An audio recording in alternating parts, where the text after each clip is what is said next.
And I think we are ready whenever you are, sir. In 3, 2, 1, go. Welcome back to the ninth corner of the Octagon with me and Garrett over here running up MMA. Yeah, boy. So, first thing I wanted to mention, I found this old MMA encyclopedia in my dad's house the other day. Really? Yeah, I was saving it just for right when we started, just so I could talk about it. I'm surprised you did, actually. I'm surprised you didn't text me about that. Yeah, I was like, I really felt like this would be pertinent to the show, just because, not because it shows what hard ass I am, because, fun fact, this was a birthday gift, or something like that, Christmas, I think, years and years ago, because this is from, like, 2010, and I had, like, no, at that time, I had, like, no interest or concept of MMA, or any real, like, desire to, like, give a shit about it. Like, whatsoever. Exactly. So then I found this, looking on the, copyright 2010. So. Oh, yeah, so it's old. It's like Brock Lesnar old. Yeah, it's like, it covers a lot of guys from Pride. The first person in here is David Abbott, so. Oh, it's a Tank Abbott? Yeah, Tank Abbott. And then it talks about all different kinds of stuff. Like, it talks about the Achilles hold, Akibono, Chad Rowan. The glory days. Yeah. It talks about everybody. Eddie Alvarez is in here. It talks about a lot of guys before they started doing a lot of the more stuff they might be notable for in the 2010s. Because this was all beforehand. But it has both of the Diaz brothers in here. John Fitch, Paulo Filho. It's got everybody, pretty much. Everybody. A lot of the, like, really famous legendaries. And then in, like, the middle of it, it's got, like, a bunch of colored in pictures of, like, some of the highlight moments in MMA. Like, Quentin Jackson versus Vanderlei in 2000. Oh, that's a good one. Yeah, and then Matt Hughes just going to town on somebody, anybody. Butterbean is in here. Butterbean! Yeah. And then Dude, Butterbean is a killer. I don't care what you say. Oh yeah, then it's got UFC light heavyweight champion Randy Couture, Pride middleweight champion Vanderlei Silva, and UFC president Dana White tease a title unification that never materialized.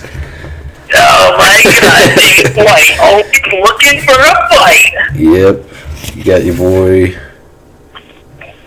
Oh yeah, it's got the famous picture of Forrest Griffin getting knocked out by Anderson Silva, and the famous Forrest Griffin quote, "I felt like some kid trying to wrestle his dad." Yeah, there's a lot of great moments that got depicted in here. You know, like. We got a picture of Bob Sapp back when he was doing his thing. Chuck Liddell in his heyday. But yeah, it's a little interesting piece of MMA history because it covers in detail pretty much every major thing that had happened in the sport up to 2010. So just at that point, there was a lot of crazy stuff that we still look back on now, but since then, even these last 10 years, geez Louise, has it evolved. Yeah, that's why I thought it was so interesting that it was from 10 years ago specifically, because it's just like, it's amazing to think all the different stuff that's happened in 10 years, I meant to say, because at the point this book was written, it really glorifies Anderson Silva in here, as it should. But it's like what the world was like right before Anderson Silva got beat in 2013. And it's crazy. And then after that, everybody was the next Anderson Silva for a while. Yeah, it was wild. But anyway, enough of my stalling. Let's go ahead and let's get right to this past week's UFC pay-per-view event. We've got UFC 248 before we talk about the main event, we're going to just go over some of the fights we had talked about, and just some ones I feel like I want to give an honorable mention to. Obviously, everybody in the preliminaries did good, but I do feel it is necessary to talk about the main event of the preliminary card winner, Sean O'Malley's fight versus Jose Alberto Quinones. Welcome to the Sugar Show! Exactly. So, yeah, I know this was somebody you were really looking forward to pulling out a win here. Did you expect it to be so dominant? It was everything I hoped it was. It's not how I thought it was going to go. It's in my wildest dreams how I wished it would go. Right. It's like best case scenario for a return. It was beyond best case scenario. It reminded me a lot of when Conor McGregor came back recently. Yeah. That's a very good comparison, actually. Because it was like the second it started and the first few shots got thrown, it was like there was nothing he could do. Right. Poor Jose was just kind of woefully outmatched, it seemed. Yeah, I mean, he's a veteran. He's been around for a while, but like sometimes when you fight a guy like Sean or Connor or Anderson Silva, it's just a different game than you're used to playing. Right. Hopefully we don't find out in like the next week or so that he was dirty or anything, but because I would totally taint such a perfect performance, but I think. But yeah, I mean, you saw it at his house like every other day, so at this point, if he's somehow sneaking it in, you're like props just for being able to get that part of it. Wow, yeah. Congratulations. But I really hope it doesn't. I was actually expecting that to happen like before the end of the night. Yeah, like we were going to get some announcement. Dana White's like going over the numbers of how many, the attendance and everything like he always does, and then he goes, oh, by the way, Sean failed the last like 17 you saw the test, so it's a no contest. Oh, jeez, yeah, that'd be awful. It's just something ridiculous like that, because that's how it seems like it's been. The reason I'm so enthralled with Sean O'Malley is because, like, I watched his Contender Series fight, and that was the first I had seen the Contender Series at all. And that was, like, the first one I saw, and so I was, like, I always remembered Sean O'Malley, Sugar Show, like, because he yells it out at Dana White after he wins.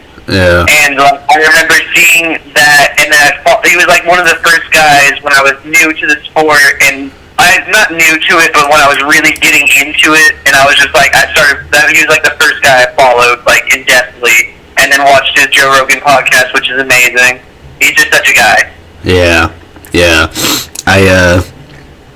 He's definitely a very impressive guy. Check out this performance that he had this past Saturday.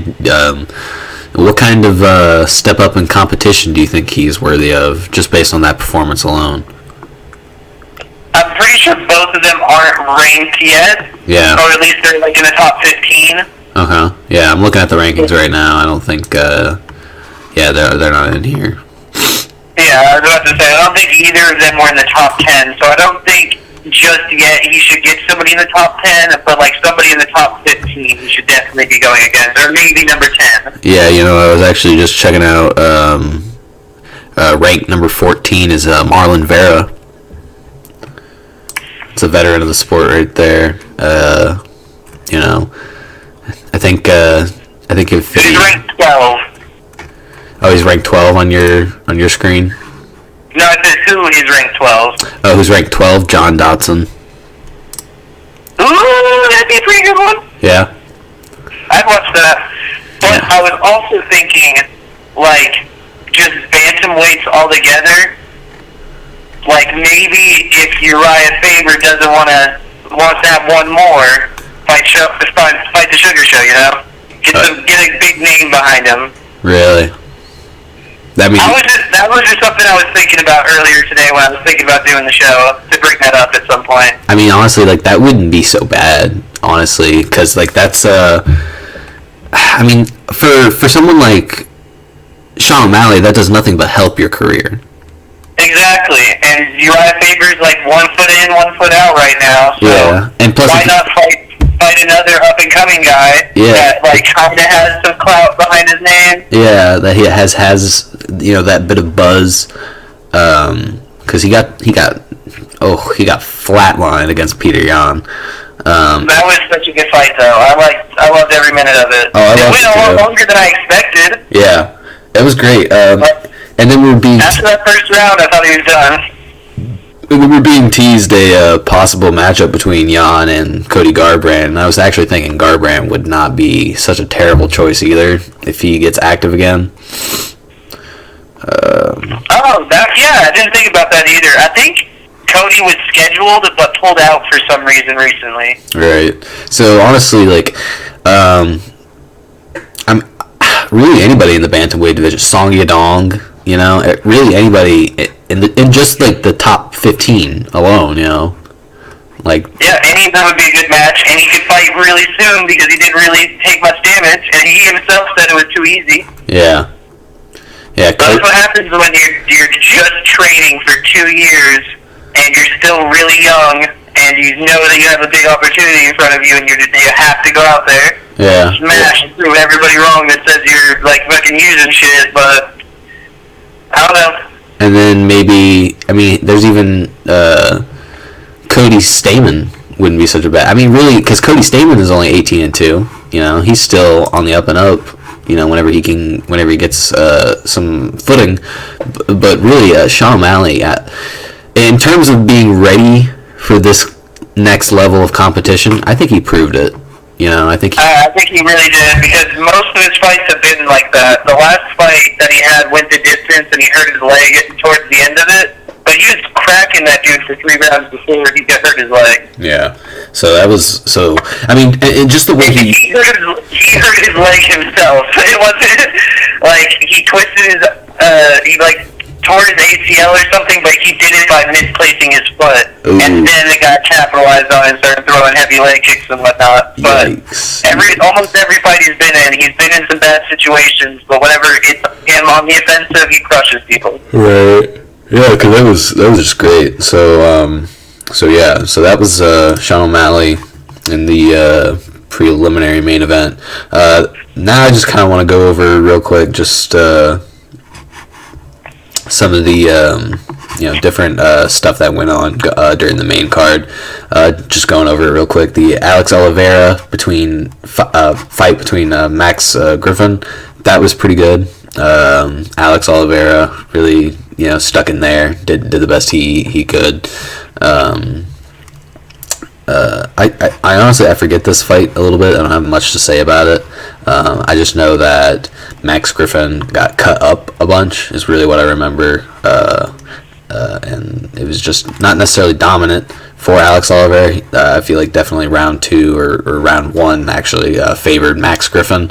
But Alex Oliveira did a really good job just not necessarily stalling, but just kind of stuffing a lot of the ground game that Max Griffin was trying to implore, and really doing well enough on the feet to tire Griffin out. And also just I remember specifically one of the major things that had an impact on the bout was an uppercut from Alex Oliveira that caught Max Griffin right on the inner side of his eye. Whether it was the eyelid or not, I don't believe it was, but it's hard to tell. It could have been close, yeah. But Oliveira caught him with a thumb right in the eye. Not necessarily in the eye, but the thumb is what cut the eye. And it was all up in Max Griffin's face, and it was just bleeding. And then, I mean, it was just crazy. And it was definitely these different cuts, because, I mean, even in the third round, or second round, I think,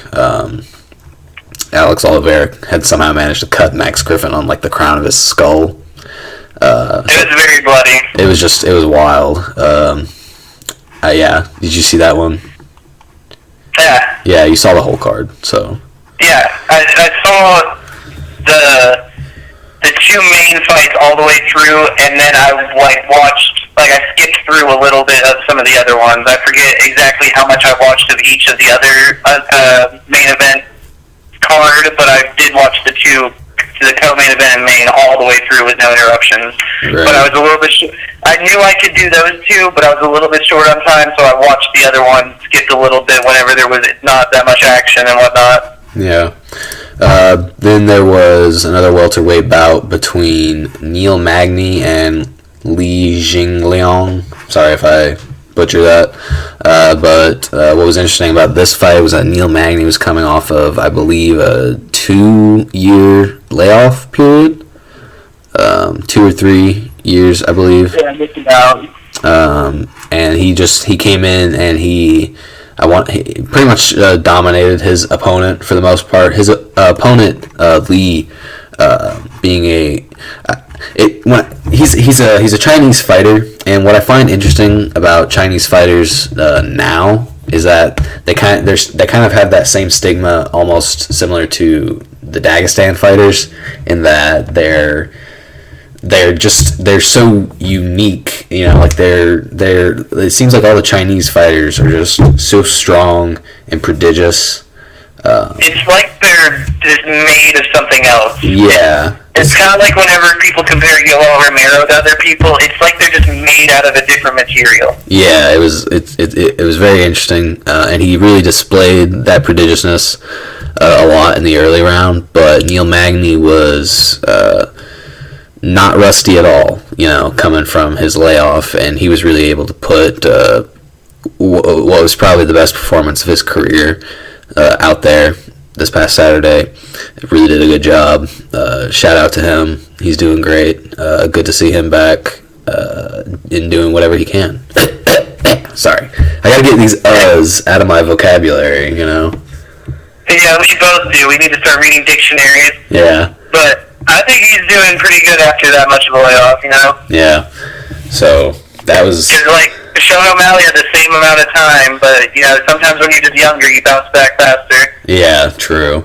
And this guy wasn't laid off for, like, drugs or anything, I don't believe. Yeah, he just took some time off. It's different whenever you have to versus whenever you're taking it off. Yeah, so it was really just his relentless training was still obvious in that performance. Like it was just so technical and it was just so precise, and he was able to sustain his energy at such an elite level. It was crazy.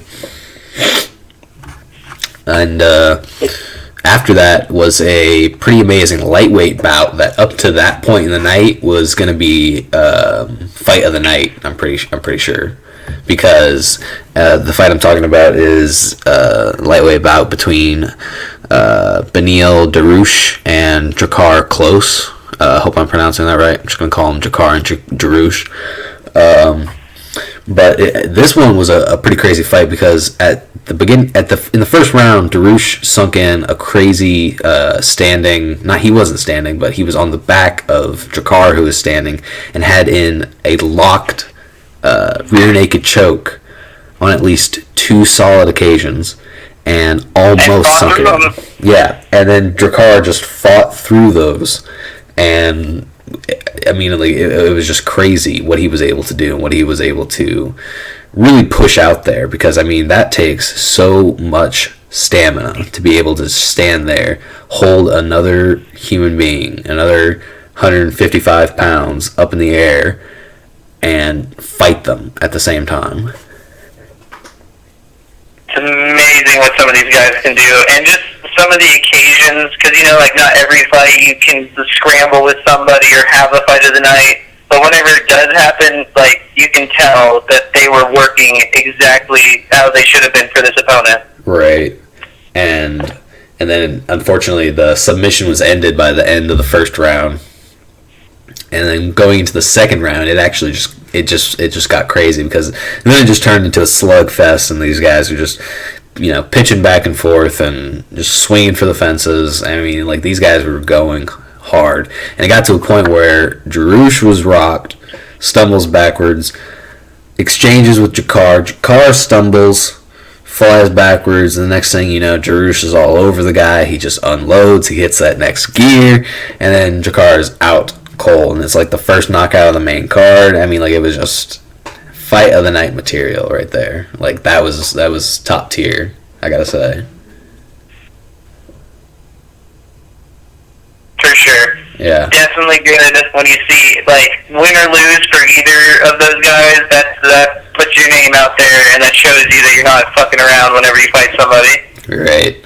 So, moving into the co-main event of that night, I'll actually let you go ahead and start off with your thoughts on this one. my thoughts on the fight of the night co-main event between Wei Li and Joanna Jędrzejczyk. Yes. What a fucking slobber knocker. Yeah. Yeah, this one was nuts. I have never seen such bad hematomas in any fight ever. Yeah. Up until this point, my guy, hematomas were not something I was scared of. Right. Like, whenever you think of somebody in a UFC fight, you think of getting their eye cut open like Nate Diaz, or getting, like, your, like Donald Cerrone when his eyes swell up real bad, or, like, Greg Hardy, or not Greg Hardy, what's it, Mike Perry's nose whenever it got, like, smushed. Uh-huh. Like, that's what you think of whenever you think of people getting messed up in UFC fights. Now you gotta worry about your forehead poking out like Frankenstein? Yeah. Ugh, that was so... Goodness gracious, it was so big. I didn't know you could punch somebody so hard you could turn into Megamind. And it was like during one of the rounds, like, Zhang, like, punches it, and you see in slow-mo, like, the hematoma was just, like, rippling, you know? Like, just doing the little... slow-mos on that fight were crazy. It was like you saw water, whenever you see those water balloons get dropped off of a building. Oh, yeah. Like those slow-mos. Oh, my gosh. Dude, that but was just... definitely, probably one of the best, we're not even talking about women's MMA anymore. One of the best MMA fights ever. Ever, for sure. Like... Because it was pretty much just a straight kickboxing match. Oh yeah, I think Zhang went for like I can't remember, like a couple of different takedown attempts. I think she got one, but I think that was really it, and it was like scrambled back up immediately. Yeah, pretty much. Like sometimes stuff like that will happen in a kickboxing matches also, where somebody will take them down just to stop the action for a second. Yeah. But, stuff like that happens, but for the most part, it was just a stand and crack fight. Yeah, like, they really went at it. Frick. But, geez, just both of them throwing hands, you definitely have to give it to Wei Li, but, Joanna fought a championship fight on her own, even with the hematomas. Yeah. How the fight went on. So what do you think of... what do you think of the fact that Joanna lost the decision? What do you mean? I mean, what's your opinion? Do you think that Joanna really should have lost the fight? Well, I mean, I pretty much give, at least 3 rounds to Wei Li for how it went down. Okay. I don't have a problem with her winning the decision at all, because, my opinion, for the most part, is whoever looks the most fucked up at the end lost. Okay. But what if... Well, let's say just because the hematoma looks bad, does that necessarily... I mean, what if she's still... But yeah, I see what you're saying, for sure, but, the way that the fight went, how they were both landing pretty much the same amount of strikes, but when you're landing the same amount of strikes, how devastating are those strikes if they're almost the same? Right. I'm looking at the strikes here in front of me, and really the only thing that's more significant in terms of the damage that Joanna took was that she just took more body shots. She just... Yeah, she couldn't take a lot of those body shots, but in terms of the volume of strikes, it favors Joanna. But I can totally understand, and Zhang's got 1 takedown out of 8. But it's excuse me. But it's one of those instances where I could totally see how the volume of Jędrzejczyk doesn't match up to the strength that's coming through Zhang. You know what I'm saying? Yeah, she's just so much stronger, and she's whenever they stand next to each other, and you just see how stocky Wei Li is compared. She's strong as fuck. Yeah, she is. She's definitely something else.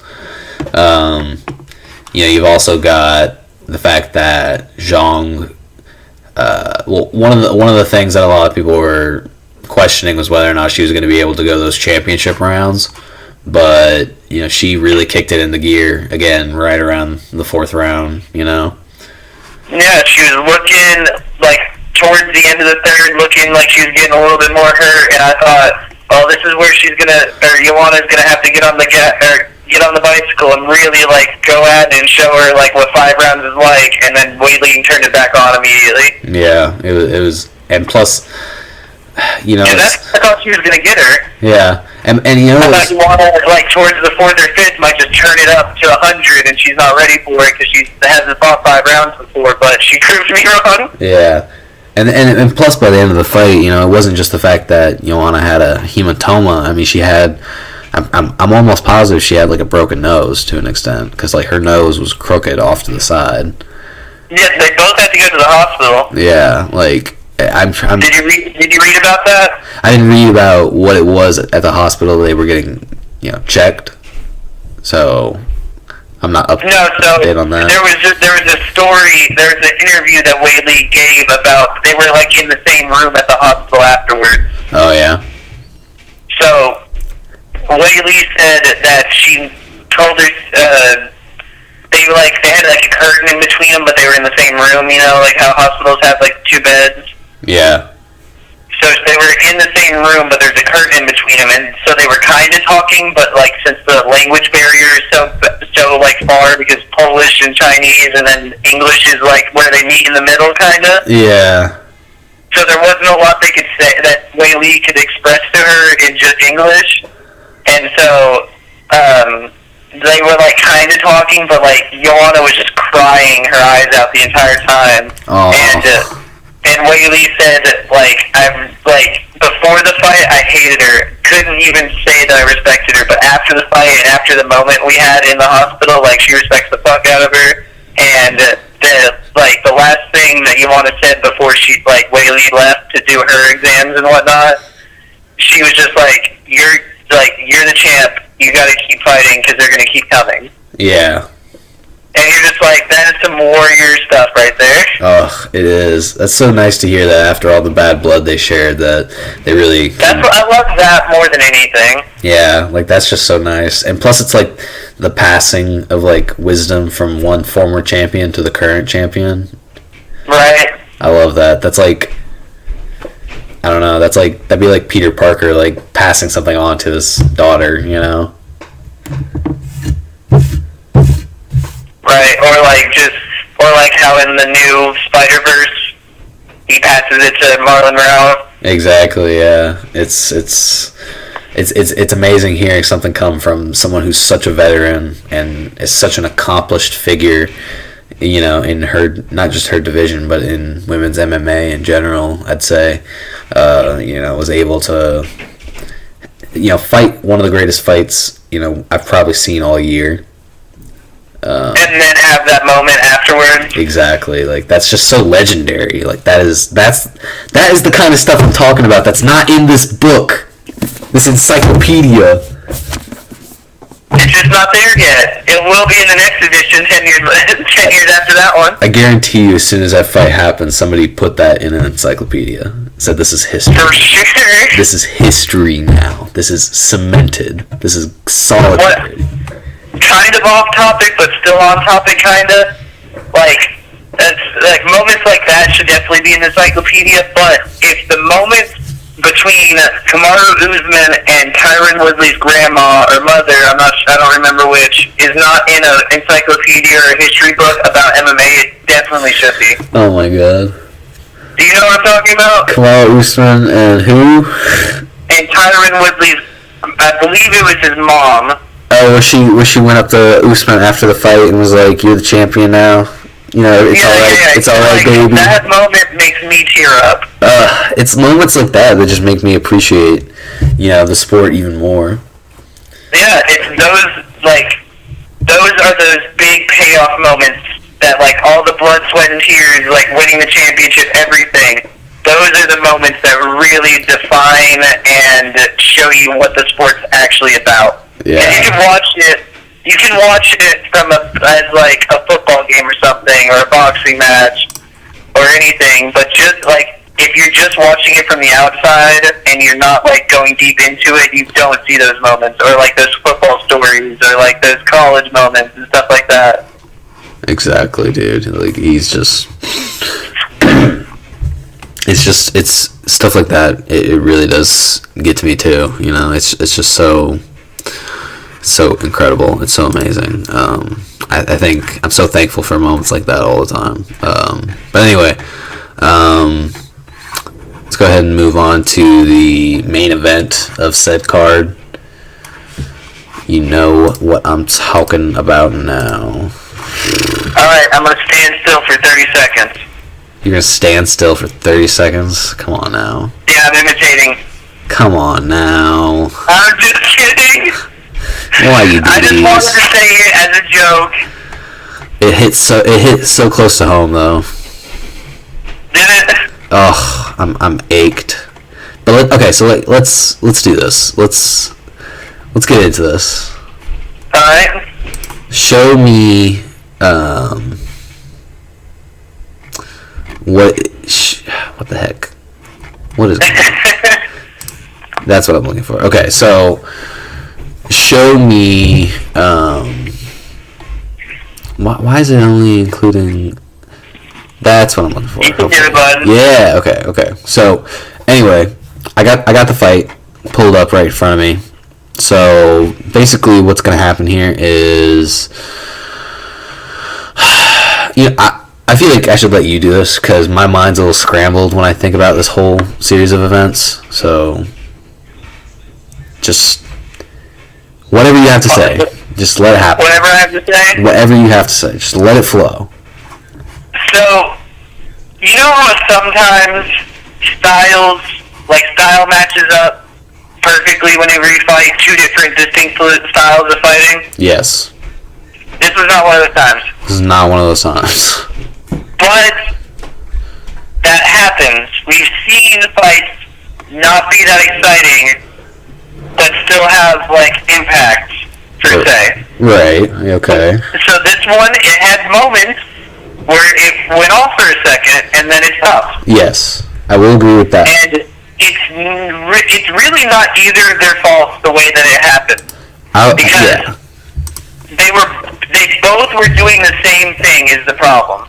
Exactly. Like, don't get me wrong, I'm not one of those people that is like, oh, you know, that... I mean, like, yes, I am one of those people that says the fight sucked. But I am not one of those people that is so... It's not that it sucked, it's that it wasn't exciting. Exactly. Like, I don't want to be one of those people that's like, yes, you know, I hate the fight because nothing happened, blah, blah, blah, blah, blah. In our minds, something is happening. It did. We don't know exactly what is happening, and I think that's the disconnect for a lot of people, you know, is that they only think visually what they're comprehending, you know, because I mean the crowd, the audience that night, you know, was so symbolic of what was really going on, you know, visually for these people. You know, you've got Zhang Weili versus Joanna Jędrzejczyk, and they just had one of the greatest fights in women's MMA history right there in front of the audience, and it was one of the greatest things ever, and everybody loved it. And, you know, Joe Rogan said it best when he said, you know, the crowd became spoiled. Which is when he said that, because I didn't watch it as it happened, when he said that, I said, well, that happens so much nowadays that it's ridiculous. Yeah. Like, if there's even this one is more understandable than others because there was, 30 seconds where nothing was happening, but, you gotta understand the way that the fight was going. They were both waiting on the other to do something to counter it. Exactly. So it just didn't, the styles just didn't match up as well as we thought they would. But, at the same time, you guys did just see, 12 good fights. I get that it's the main event, but, you guys are spoiled from all of the stuff you just saw. You thought it was leading up to the main event, which was going to be even crazier than all that, but you couldn't just appreciate what you got. The best fight ever on the card, the co-main event, was, that was the spectacle that you should have like appreciated. Yeah. And you didn't appreciate it until it was over, and then you realized, oh shoot. But like to then go from that to that, I could see how if you're a live audience, you might boo. I mean, that's like whiplash, you know, especially if you're watching it live at all, like I was, and then just like to go, and I was watching it, you know, with my girlfriend, and she is, you know, she's someone that's watched MMA a little bit with me here and there, and you know, she was really into that co-main event, but then when it got around to the main event, it just changed because, you know, in a lot of those instances, at a certain point, the crowd is just going to sit there and say, fight. I want to see you guys fight. I didn't come here to see you guys dance around and not fight. I want to see you guys beat the shit out of each other. And it just really, I mean, it's kind of like that's what they're paying for. That is what they're paying for. Like, I mean, like that's when at the end of the fight in the post-fight press conference when Yoel Romero said, you know, these people pay to see a fight, they don't pay to see you run. You know, and not trying to say that Israel Adesanya, I'm not trying to agree with Yoel that Israel Adesanya was ducking him the entire fight. What I'm trying to say is that I agree with Yoel Romero that, yes, these people, on a certain level, you're supposed to care about, you know, trying to put on a show, because that's how you as a fighter make your money. You win fights, but you also have to be entertaining doing it. It's tough, but it's what you have to do. But on the flip side of that, I have to say, in Israel Adesanya's defense, he's the champion. He was the one that threw more shots. Exactly. He's the champion. He has more on the line. And despite the fact that this was Yoel's like fourth time fighting for a title.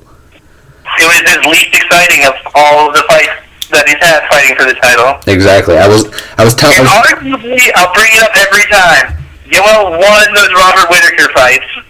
Arguably, he won, but in my opinion, as a sports analyst, pushes up the glasses. He just did more in both of his fights with Robert Whittaker. Yoel Romero just did more, and that can't be more the opposite of what happened this time around, though. Right. It's like one of the craziest things that, from Yoel's point of view, and the reason I keep pointing, you know, his point of view out is just because of the fact that he and Israel Adesanya both believe that the other is to blame for the lack of action, but and the problem is they're both right. In a way, yeah, they're both right. You know, but it's something that Dominic Cruz pointed out on his social media, you know, very well, stating that, you know, the two men are counter strikers. This is what happens when you put two top tier counter strikers in a cage together. They just wait for the other one to attack. And we know this from Israel Adesanya's last fight, you know, his title fight with Robert Whittaker, like where all he did the entire time was just counterattack, counter hook, counter right hook. And then Yoel Romero's counter attack, you know, influence just based on the fact his explosiveness is just so, you know, top tier.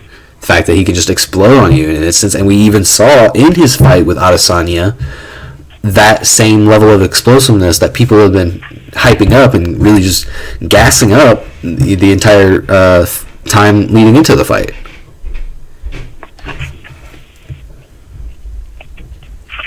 That can't be more truer when you put two counter strikers together, they wait for the other one. Exactly. But I really expected Yoel to chase him more than he did. That was another stigma that I had against Yoel Romero. And the problem that he said that he kept finding was that every time he went to fight Israel Adesanya, he just ran away. And to be truthful, Yoel Romero didn't do a very good job of chasing him. He didn't do a very good job of staying on top of Izzy once he had really exploded. Because he had popped him that one really good time in the first round. He'd gotten a takedown for like 2 seconds of control. They immediately scrambled back up. Yeah, I mean, honestly, that says so much. That the whole grappling exchanges they had really says a lot about where Israel Adesanya is in his own takedown defense, because he's able to stuff takedowns from a silver medalist in Olympic wrestling. And that's that. And you see Yoel, you see the boy, you see the man, the 42-year young man. You see him, and you see how bulky that guy is. You know, coming from someone like Israel, who puts off the appearance of being someone that's lanky and maybe a little scrawny, was able to completely stuff those takedowns. And I think that is something really noteworthy to bring up in this fight, in this matchup. For sure, because I didn't think that Yoel was going to be able to hold him down for very long, but I expected it to be longer. Right. I expected him to get control and hold him there, maybe throw a few strikes, then Izzy wiggle out of it. But I wasn't expecting him to pop right up. Now, what do you think about some of the controversy that some people believe that Yoel Romero won that fight 4-1? I've heard some people say. What do you think about that? Like, do you agree with the judges' scoring? I guess is what I'm trying to say. That Israel Adesanya basically retained his title. Kinda. Because, like, I would give the first round to Romero for sure. Right. But then after that, I'm not sure if I would give him maybe, like, the whenever he chased him that one round, like, the time where he, like, was falling over and everything. Yeah. Is that in the third round? I mean, a lot of time, it just really seemed like Yoel just wasn't in control. Yeah, because, like, whenever Izzy was slipping and stuff, it was usually he backed up too much or something like that, or he did kind of get him, but then he went the other way. Exactly. So it really is just something... it's one of those things where, like, I want to emphasize the distance that Israel Adesanya was able to maintain, because he knew that was his only way of truly winning this fight. He knew that he can't get that close to someone like Yoel Romero without stepping into the game Romero wants him to play. And that being the whole lull him to sleep, make him start thinking that he doesn't have, that Yoel Romero doesn't have anything left to give, and then right when Izzy falls into that trap, steps in for a quick exchange, maybe steps in for a finish, Yoel counters immediately with a new sudden burst of stamina, and then Izzy gets rocked, and then he gets flatlined because he can't take the power of a Cuban tank. You know what I'm saying? Right. And then, but I think I want to highlight for sure that Izzy really did a good job maintaining a good distance, using that distance to utilize the most effective tool in his arsenal for this fight, which was just the outside leg kick. And because you saw how effective it was at first, it really. I mean, like at the first round, obviously, Romero wins that, but then Izzy just starts breaking out this leg kick in the second round onwards, and then he just basically dominates the fight. Not necessarily in the sense that he completely throttles Romero and completely, bows him out of any chance of winning, because it was still close up until the end, but at the end of the day, I'd say those leg strikes are what really pushed Adesanya over the threshold. Yeah, because he did some good damage. Like towards the end, he was really getting it. Yeah, because here's the thing: Romero wants to sit there and say in the post-fight press conference and in workout videos that he posted after the fact that he didn't really sustain any sort of lasting damage. But like you said when we were talking about Zhang versus Joanna, what's one of the major things the judges look for? Visible damage. And just the effectiveness of strikes in general. Exactly. So when you see a guy's leg buckling, you go, oh, that's a good kick. And by the fourth or fifth round, you see visible bruising, you see his leg getting purple, then you know that it's affecting him. You totally know it. And in between rounds, dude, I swear to God, I see Romero limping. And once you see that on camera and that happens, that's when the judges make their decision and they sit down and they say, okay, Romero is not leaving any kind of effective, lasting damage on Israel Adesanya. Adesanya, however, is turning around, putting not only effective and lasting damage on Romero, but consistent damage that was maintained through the majority of the fight. And there was really no kind of consistency that Romero could offer to convince me personally and most of the judges that he won that fight. Just crazy. It's just crazy. Yeah. So. Very enjoyable, though. Yeah. Sorry if I went off a little bit there at the end, but. No, that's what we're here for. Exactly. I just had to make that clear because a lot of people are going to sit there and say that Israel Adesanya should not have won the fight because Romero, for literally maybe a total of 6 seconds during the fight, actually put some heat on and did the spectacle stuff that people like to see and blah blah blah blah blah. But Israel Adesanya stuck to his guns. He stood in there with... Here's the thing. He stood in there with Yoel Romero, and he came out the winner. So, in my book, that still means that Israel Adesanya is hot shit right now. Yeah, for sure. I don't want people to sit there and be like, oh, now Izzy's boring since he's a champion. He's turned into the 5-round, barely winning, by split decision guy. John Jones. Exactly. That's what I was gonna say. Now he's in the John Jones realm. He's gonna be doing nothing but these boring ass title fights where he goes all 5 rounds and just does the bare minimum to get by and blah blah blah. But that's not the case. I don't want people to think that. I don't want people to be like, oh, Yoel should have won the fight. Look, you can have the opinion that Yoel should have won the fight, but I'm telling you right now, if you look at it statistically, physically, if you just use your fucking eyeballs, I swear to God, I promise you, Israel Adesanya won that fight fair and square. And really what I have a question for you, sir, is are you confident in the Paulo Costa fight in the future? I've never been more confident in my boy, the style bender. Yeah, I just mean, do you think it's going to be a good fight? Yes, I do. I think it's going to be much different because Paulo Costa isn't as much a counter striker as he is just a snow plow machine. Yeah, that's why his fight with Yoel Romero is so good too. That's why it's so odd. That's why I think that's another thing I just want to clarify for people because it's going to be one of those things where it's a big scare now because it's shit, guys, we hyped up, we really gassed up this Israel Adesanya versus, Yoel. We really hyped up the last Stylebender versus the Soldier of God movie coming out this summer. That was just a comic book name. Exactly. We really hyped this up, and all the hardcore fans were super excited. I was one of those people that was like, okay, this has got to be one of the most anticipated fights of 2020 because you've got, arguably a candidate for Fighter of the Year in 2019. You've got Yoel Romero, who is an absolute unit. He's literally an entire island off the coast of Cuba. And then you've got that. It's going to be a middleweight championship title. It's going to be bomb. It's going to be the first UFC in March. It's going to be amazing because beforehand, I'd say you'd had Conor McGregor versus Cowboy, and that was kind of anticipated, but I felt like that was more for the general masses. You know what I'm saying?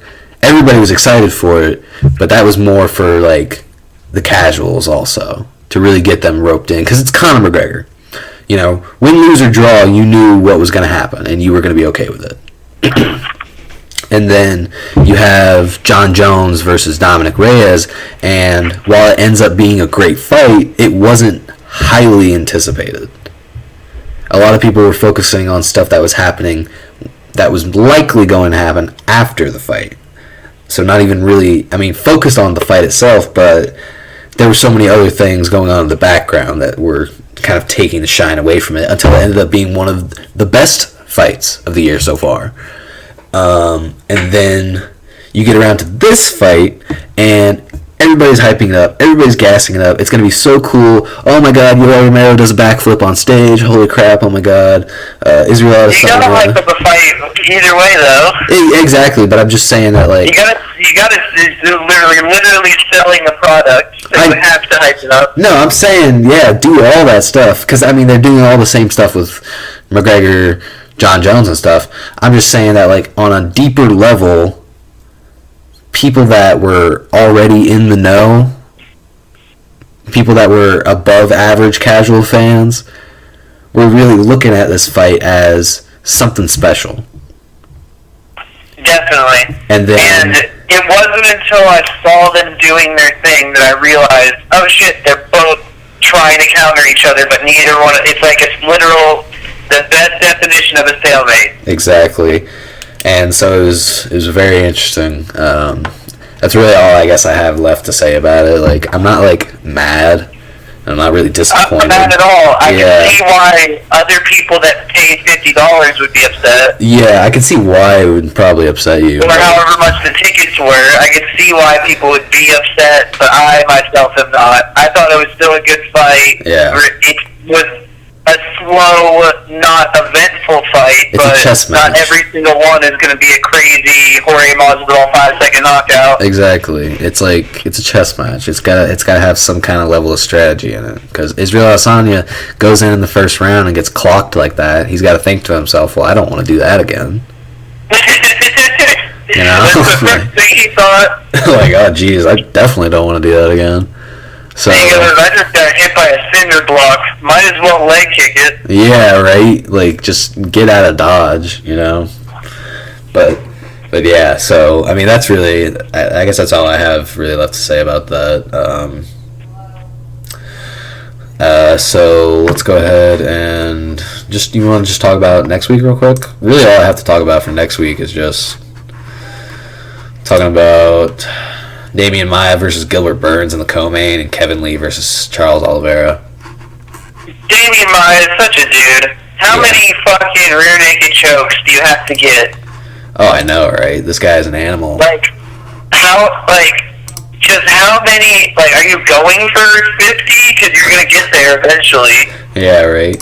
Okay, so, first, I just want to, for the audience, anybody listening, I really just want to illustrate the kind of havoc that is going to be unleashed Saturday night when it comes to Damian Maia and Gilbert Burns. Okay, with Damian Maia, honey buns, you are looking at a guy who has 14 submission victories in his over top tier guys. Yeah, he last fight was against a top tier grappler in Ben Askren.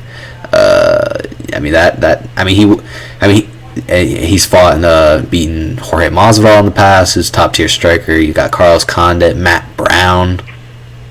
He's subbed some really big deals. I gotta tell you, John Fitch. Yeah, he's definitely done some great stuff in the past in his UFC career. And on top of that, on top of that, you've got On top of that, to give you some perspective, he's a 4th degree black belt in Brazilian Jiu-Jitsu. 4th degree. You know what that is, Lincoln? 4 times. That's 4 times. He is technically an expert. I think that's the highest degree you can be in a black belt for Jiu-Jitsu. I'm sure it goes higher, but those are for monks. I think that's 7th. I think it goes up to 7. But yeah, I think that is I think that's the highest you can go in competition wise, BJJ, because that makes you legitimately an expert. You are a guy, and he's got looks like 2 gold medals, one in the ADCC World Championships and ADCC South American Championships. So he's won on a continental level and a world level, so this guy's no joke.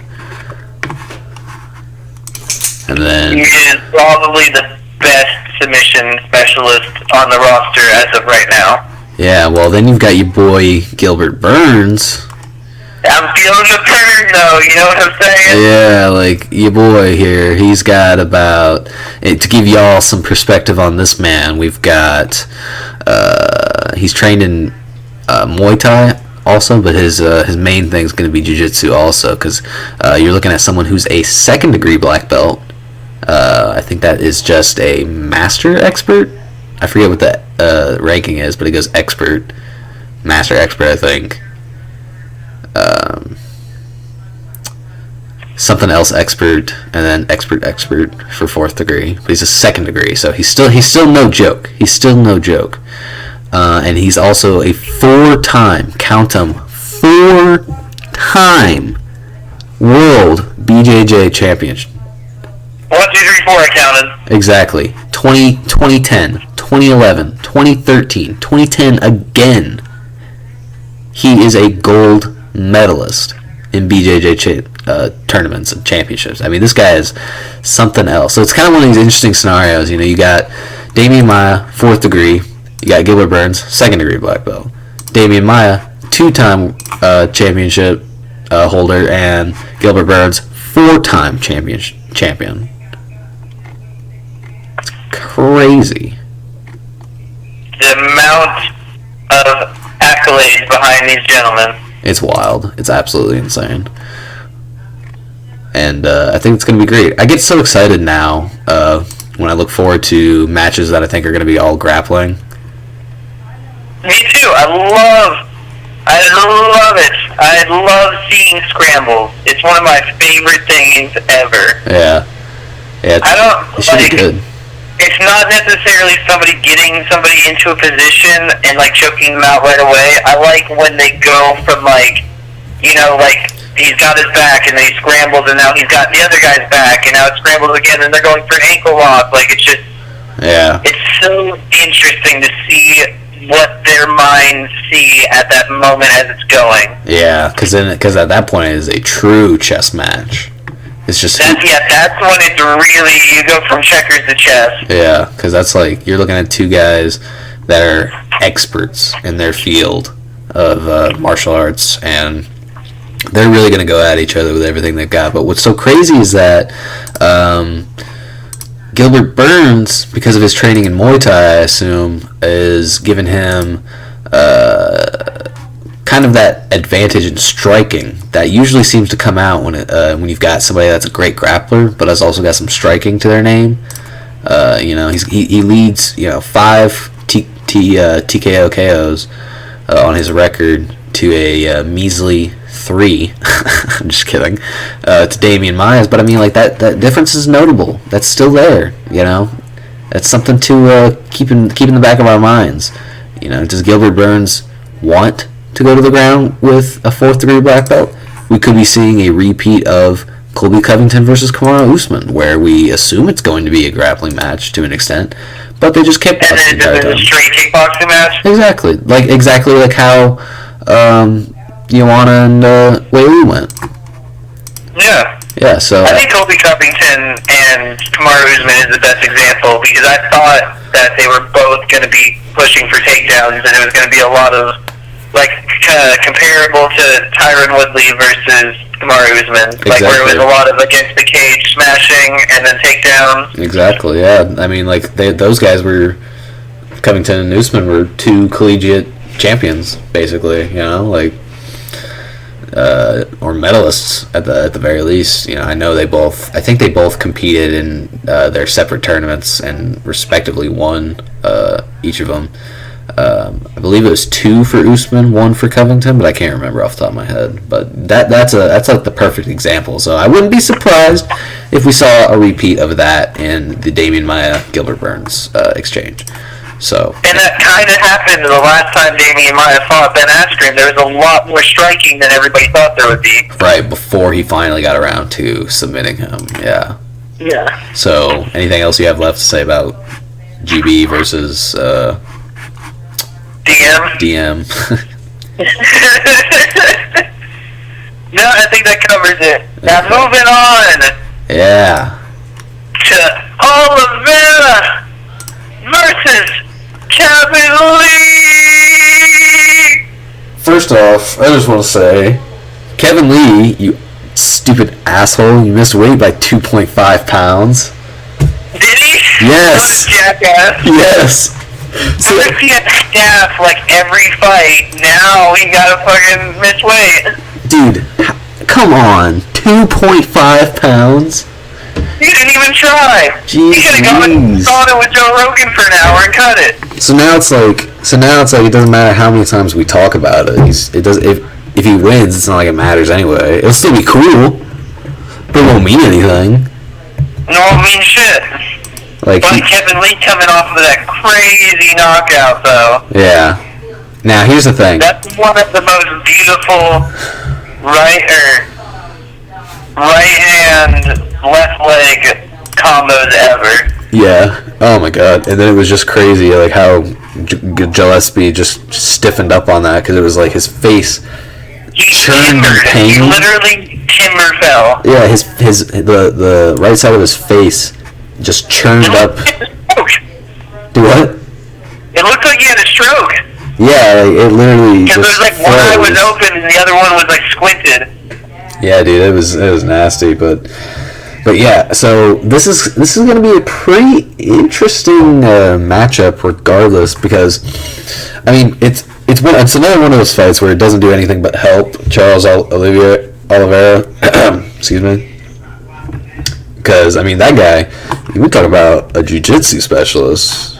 Your boy here is something else. He's something completely alien. Shit.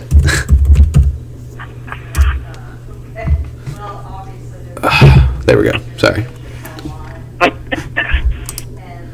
I'm looking at his statistics here. He is also a black belt in BJJ, and it looks like it looks like he's one of those guys that jumped right into mixed martial arts, didn't care about tournaments or anything like that. But sometimes that happens more frequently now. Yeah, I mean, like what he's been able to do. 18 submissions in his career, dude. 18. That's wild. That's wild. He's on a, let's see here, count them, 1, 2, 3, 4, 5, 6 fight winning streak. Jesus Christ. He's beaten Jim Miller, Clay Guida, Jared Gordon. Goodness gracious. In the first round. Oh my god. By KO! So not only has he proven that he can get 18 submissions, he's proven that he can knock people out now with like at least 8 count TKOs here. He said he was going to try and go, up against Kevin Lee here and try and knock him out. But at the end of the day, he knows at the core of his character, he has got the best, some of the best grappling in the UFC right now. Up there with the likes of Damian Maia and Gilbert Burns. Like, we're looking at some really amazing BJJ specialists this night. It makes sense, being in Brazil. So yeah, where it comes from. Yeah, so it's gonna be something nice. Now, talking about Kevin Lee here for a second. First of all, ignoring the fact that Kevin Lee here has dashed any hopes he has of rising in the ranks. I actually read an article about him recently that made a good point about how, despite how good he is in general, he has not won back-to-back fights since 2017. Really? He has not won back-to-back fights since 2017, since after his interim championship fight with Tony Ferguson. Really? Yeah.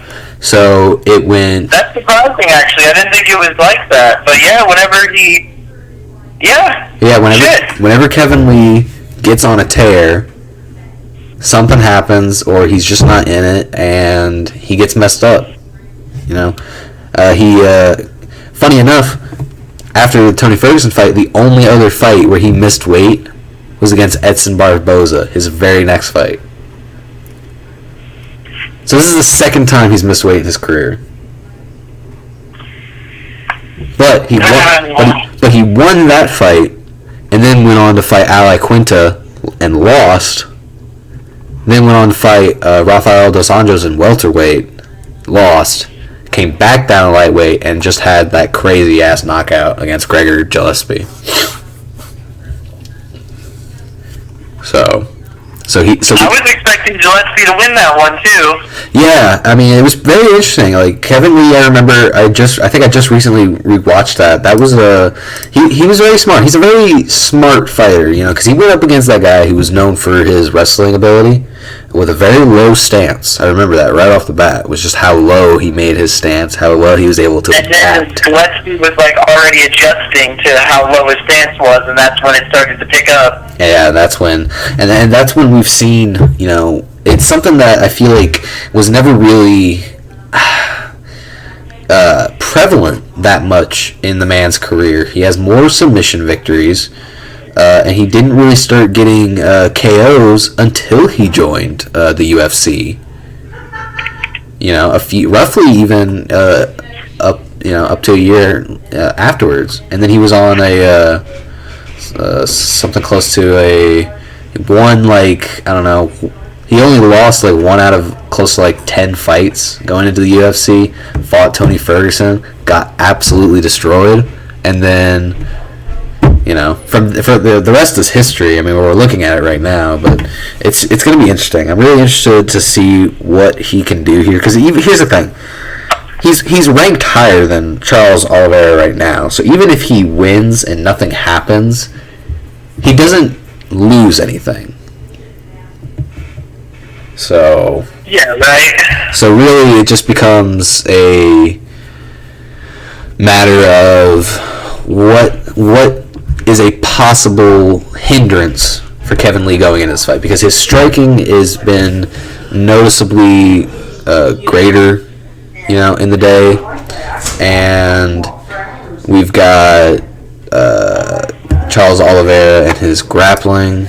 I mean, who do you see really being the victor here, I guess? I believe it'll be Oliveira. Yeah.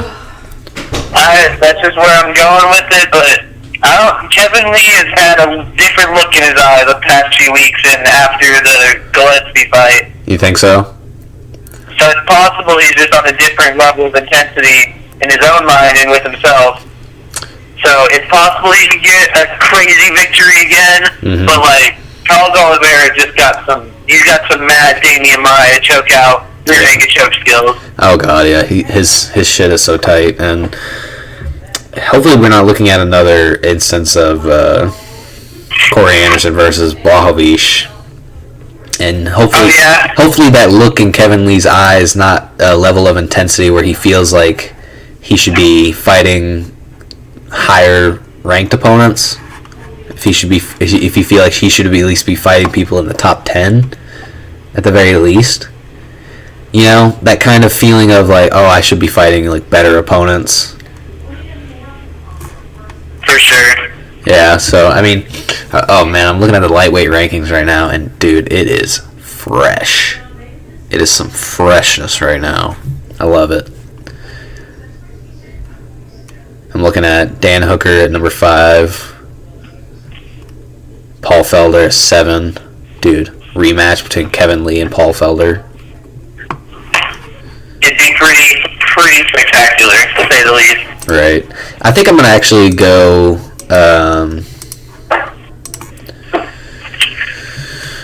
based on okay, if I have to look at it scientifically or mathematically, and I have to say based on the history that Kevin Lee's been having in the past few years, I probably want to go Charles Oliveira, who is on like I said earlier, a 6-fight winning streak right now. Has been just dominating people. Has finished all 6 of those last fights.